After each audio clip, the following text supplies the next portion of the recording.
जी मैं शहीर की अम्मी हूँ। आप लोग सही जगह पर आए। असल में मैंने ही आप लोगों की परेशानी दूर करने के लिए और आपकी भलाई के लिए अखबार में इश्तिहार दिया था। तो फिर वो बुड्ढा कौन था? वो मेरे ससुर हैं, थोड़े खपती हैं।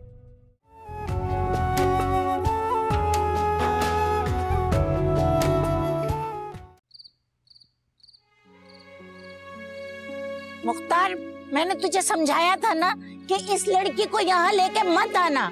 ये भी अपनी माँ की तरह हमारे मुंह पे कालिक मल देगी। और देख लिया, वही हुआ ना।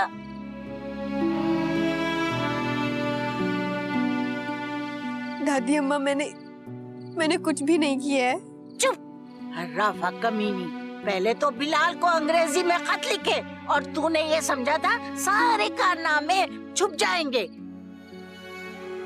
और तूने सोचा था बिलाल को अंग्रेजी से पटा लेगी। बड़ी गलतफहमी थी तुझे। नहीं, आप सब लोग बिलाल भाई को बुलाएं। जितने भी खत उनको लिखे गए थे वो सारे खत खोल के देखे, पढ़े। उनमें से एक खत में भी मेरा नाम नहीं है। सब सफिया ने मुझसे लिखवाया था। कहा तो तेरा नाम लिखा होगा। तू तो है ही चलंतर चलाको मासी। और तूने मेरी थी सफिया का नाम लिखा होगा और खुद अपने अंदरों ही अंदर चक्कर चलाया होगा। माँ जी देख ले, कहती थी ना मैं आपको कि ये माँ जैसी है, जैसी वो हराफा थी ना वैसी ये है चलाको मासी। मेरी मरी हुई माँ की रूह को तकलीफ मत दे। बहुत बकवास ना कर, जुत्ती खींच के तेरे मुंह पे मारूंगी। मुख्तार, मैं तुझे समझा रही हूँ कि सुबह जाकर इसको इसके नाना के पास छोड़ आना। हमें तो ये खानदानी मुनासिब नहीं लगता। सारी की सारी लड़कियां बिगड़ी हुई हैं। जाने कैसी औरत है इसकी नानी। ना तो अपनी बेटी की तरबियत अच्छी करी और ना ही नवाजेगी। मेरी नानी को कुछ मत कहे। मेरी नानी एक बहुत अच्छी और शरीफ खातून है। ना माँ जी ना, इसकी नानी को कुछ ना कहें, क्योंकि कोठे वालियां एक दूसरे को कुछ नहीं कहती। बस मुख्तार, मैं थक गई हूँ। खुदा के वास्ते उठा इस गंदगी को और फेंका। बाज आए हम इससे।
अब वही तुम्हारा ठिकाना है। और याद रखना, जो लोग बार बार ठिकाने बदलते हैं वो हमेशा बेठिकाना रहते हैं।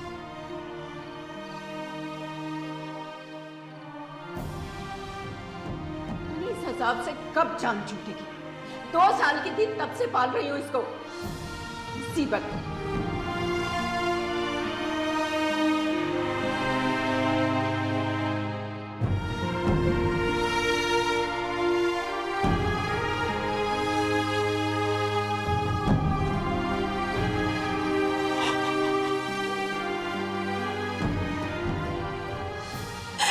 नानी अम्मा, एक दफा मुझे आके यहाँ देखे। मैं तन्हा हूँ, मैं बिल्कुल तन्हा हूँ नानी। मैं बेगुनाह हूँ। पता नहीं मुझे किस जुर्म की सजा मिल रही है। मैंने कुछ नहीं किया। मैं बेगुनाह हूँ नानी। वाह बेटा, क्यों रो रही हो? इतनी रात गई यहाँ बैठी हो। जाओ बेटा, अंदर जाओ कमरे में। ताया जी, मुझे मेरी मरी हुई माँ की कसम, वो खत मैंने नहीं लिखे थे। वो खत सफिया ने मुझसे खुद लिखवाए थे। मैंने कुछ नहीं किया। मैंने बिलाल को बुलाया है। दूध का दूध, पानी का पानी हो जाएगा। ताया जी, मैं यहाँ से नहीं जाऊंगी। मैं कहीं जा ही नहीं सकती। प्लीज मुझे यहाँ रहने दे।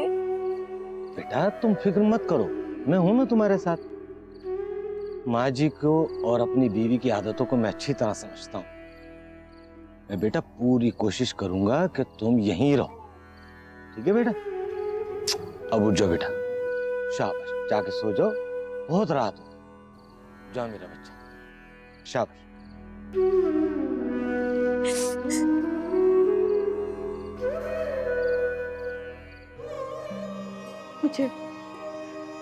मुझे उरूबा बहुत याद आ रही है। आप सो जाएं बेगम, रात बहुत हो गई। उरूबा जरूर परेशान है, किसी दुख में है, मुझे याद कर रही है। जब तो मुझे उसकी इतनी याद आ रही है। आप खुद बहुत परेशान हैं, दुखी हैं, इसलिए तो आप उसे याद कर रही हैं। भूलने की आदत डाली होगी कुलसुम।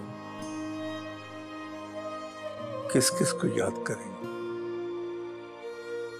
इस घर से जाने के बाद बेशुमार यादें आपका पीछा करेंगी।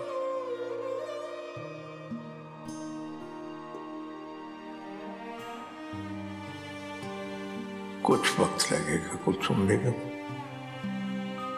जब तक नए सदमे नहीं मिल जाते पुराने दुख यूं ही टीसे देते रहते।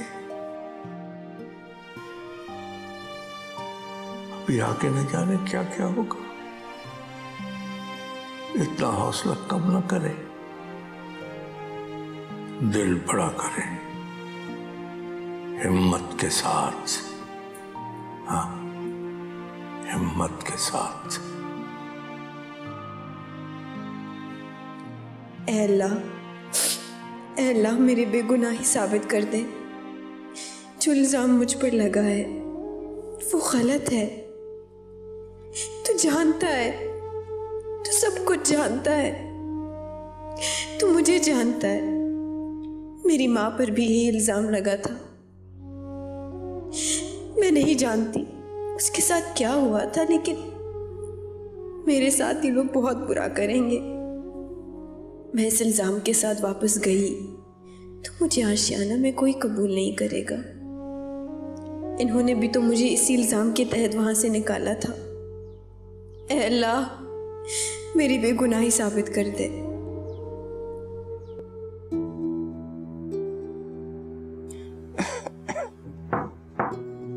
अस्सलाम वालेकुम अम्मी। वालेकुम सलाम। आप अभी तक उठी नहीं? तबीयत तो ठीक है आपकी? हाँ बेटा, बस हिम्मत ही नहीं हो रही थी उठने की, और सर में भी शदीद दर्द हो रहा है। अरे अम्मी, आपको तो बहुत टेम्परेचर है। अब फौजिया, तुम एक काम करो कि अम्मी के लिए दूध और 2 अंडे बॉईल करके ले आओ। लेकिन विकास, मुझे तो ऑफिस। जो मैंने कहा है वो करो।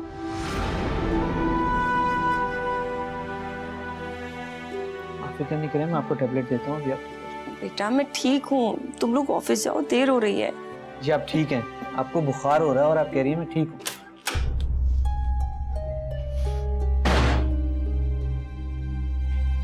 क्या मुसीबत है? मैंने खुद भी नाश्ता नहीं किया, उल्टा नाश्ता बनाना पड़ रहा है। ऑफिस से भी देर हो रही है और इनको भी अभी बीमार होना था। क्या अजाब है ये। और ऊपर से ये अंडे भी बॉईल करने। हमें सुबह से आंटी की दिमागदारी में लगी हूँ, ऑफिस भी नहीं गई। अरे हुआ क्या है तुम्हारी आंटी को? बुखार। मुझे तो ऐसा लगता है कि मुझे जॉब पे जाने से रोकने के लिए जबरदस्ती बीमार हुई है। अरे नहीं नहीं, उन्हें क्या जरूरत है कि जबरदस्ती बीमार पड़े? जरूरत? एक्टिंग की है अम्मी। वकास को फोर्स करती हैं और कहती है कि मेरी जॉब छुड़वा दो। वो तो बेचारे मुझे कुछ कहते भी नहीं है, लेकिन अम्मी की वजह से बहुत परेशान है। और फिर कहते हैं घर पे रहा करो, अम्मी की परेशानी उदासी दूर हो जाएगी, घर को टाइम दिया करो, वगैरह वगैरह। लेकिन अम्मी मैं कैसे करूं? मैं इतनी अच्छी जॉब कैसे छोड़ दूं? अरे तो क्या जरूरत है जॉब छोड़ने की? 2-4 दिन की छुट्टी ले लो बस। अम्मी, फौजिया आप ही का फोन है? हाँ नहीं, मुझे दे, मैं बात करूंगी। फौजिया, ये नाजिया से बात करो। ये लो, मैं शहीर को देख के आती हूँ। हेलो फौजिया आप ही, कैसी हैं आप? मैं ठीक हूँ, तुम सुनाओ। मैं ठीक हूँ। फौजिया आप ही, आपसे एक बात करनी थी, आप माइंड तो नहीं करेंगी? आप अपने ससुराल की बातें और छोटी छोटी प्रॉब्लम्स अम्मी के साथ शेयर मत किया करें। वो बहुत ज़्यादा परेशान हो जाती हैं और सारी परेशानी का मलबा हमारे सर पे गिरता है। क्या तुम ये कहना चाहती हो कि उस घर की सारी परेशानी और टेंशन की वजह मैं हूँ? अम्मी मेरी वजह से परेशान है? नहीं नहीं आप ही, मगर क्या मगर? हाँ, असल परेशानी और टेंशन अम्मी को घर की है। घर की वजह से अम्मी की जिंदगी गुजारना मुश्किल हो गई है। अगर तुम इतनी अम्मी की हिमायती बनती हो तो जाके दादाबू से बात करो और उनको कहो कि जितना जल्द हो सके इस घर को बेच दें, ताकि सबकी परेशानी दूर हो जाए। समझी? अरे आपने तो माइंड कर लिया। मैं जानती हूँ कि तुम क्या कहना चाहती हो। तुम अम्मी की हमदर्दी की आड़ में आके उनकी रुकावट बनना चाहती हो। देखो नाजिया, तुम्हें अपनी और माँ बाप की फिक्र करनी चाहिए बस। दादा और दादी भी तो हमारे माँ बाप के माँ बाप ही है ना। तुम उनकी इतनी हिमायती चमची जो बन रही हो, तुम ये नहीं जानते कि तुम्हारी वजह से अम्मी कितनी परेशान है। तुम उनकी हर बात में रुकावट डालती हो। देखो नाजिया, इस वक्त अम्मी को तुम्हारी बहुत जरूरत है। मैं अम्मी के साथ ही हूँ, मैं उनसे अलग सिर्फ उनकी गलत बातों से होती हूँ। तुम अपनी माँ को गलत समझती हो? वैसे तो तुम बड़ी नेक बनती हो। तुम ये नहीं जानती कि माँ बाप का हुक्म मानने वाला ही जन्नती है।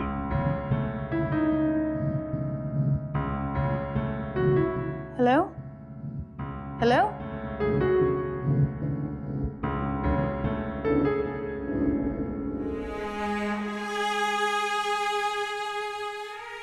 दादी अम्मा, आपकी अलमारी तो आपकी शादी की है ना, यानी जहेज की, और आप हमेशा इसमें अपनी चीज़ें रखती हैं। ये तो आपका बैंक हुआ। इतने बरसों बाद ये अलमारी, ये कमरा और ये सब मेरे जहेज की चीजें।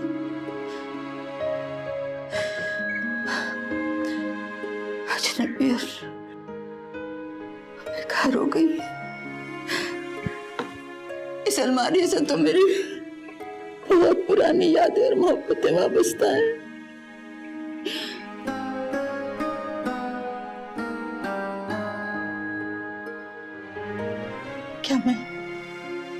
क्या मैं ये अलमारी अपने साथ ले जा सकूंगी?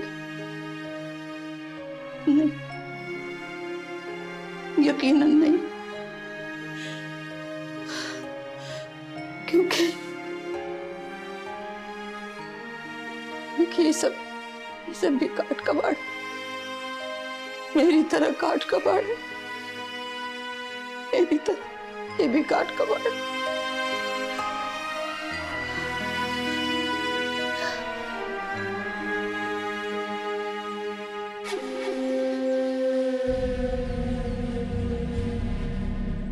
बात सुन रूबा, आज अब्बा ने बिलाल को बुलाया रात में। तूने उसके सामने कुछ नहीं कहना। अगर तूने अपनी सफाई पेश करने की कोशिश की ना तो चलता कर दूंगी मैं। तुमने मुझे फंसवाने और खुद को बचाने के लिए झूठ क्यों बोला? अगर तुम बिलाल से प्यार करती हो तो तुमने सच बोला होता ना। मुझ पर इल्जाम क्यों लगाया तुमने? ओए ओए आराम से, चीख क्यों रही है? तुझे कौन सा फर्क पड़ता है? पहले तेरी बड़ी इज्जत है ना, जो तुझे बेइज्जती महसूस हो रही है। मेरी बात ना ध्यान से सुन ले। मेरी आंटी बिलाल की जो अम्मी है ना, बड़ी जज्बाती और वसीली औरत है। और बिलाल अपनी माँ पे गया है। हालांकि उसे तो खुश होना चाहिए था कि मैंने उसे खत लिखे, पर ना जी, सड़ियल कहीं का। उससे बहुत प्यार करती हूँ मैं, तभी ये सब बर्दाश्त भी कर रही हूँ। और अगर अब उसे ये पता चल गया ना कि ये सारे खत मैंने तुझसे लिखवाए थे, तो वो और भी नाराज होगा। इसलिए तू कह देना कि ये खत तूने लिखे थे, मैंने नहीं। तो अब तुम चाहती हो मैं तुम्हारे लिए फिर झूठ बोलूं? तुमने मुझे बदनाम करके 2 कौड़ी का कर दिया है सफिया, और फिर मुझसे उम्मीद रखती हूँ कि मैं तुम्हें बचा लूं? नहीं सफिया, सॉरी। मैं दोस्ती के लिए जान भी दे सकती हूँ, लेकिन तूने दुश्मनी और नफरत का रिश्ता बना लिया है, तो फिर कांटे बोकर गुलाब कश्त करना चाहती हो तुम? मैं तुम्हारे लिए अब कभी झूठ नहीं बोल सकती, समझी? मेरी बात ना ध्यान से सुन ले। मैं बिलाल से बहुत प्यार करती हूँ, और अगर तूने कोई बकवास की या कोई चालाकी दिखाई और तेरी वजह से अगर वो मुझसे जुदा हुआ ना, तो मैं तुझे जीने नहीं दूंगी। बढ़िया।